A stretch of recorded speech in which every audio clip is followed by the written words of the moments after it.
How to grade a discussion board.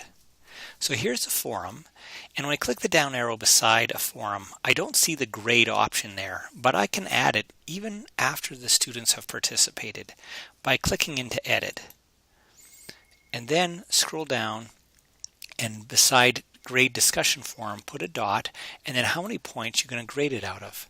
For pure participation, you could just put a 1 and then type in a 1 if they participated and a 0 if they didn't, and then scroll down and submit.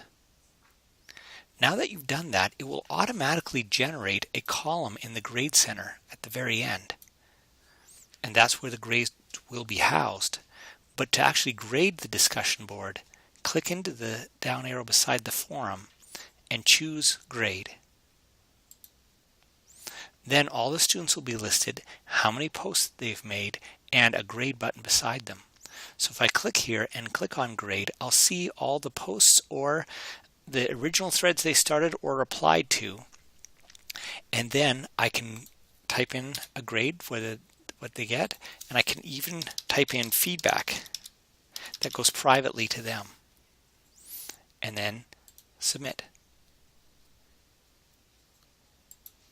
What a student will see if they go into Tools and My Grades, they will see the form, they will see the grade that they got and any feedback, but they also could click on the link forum and see what they said and the full details.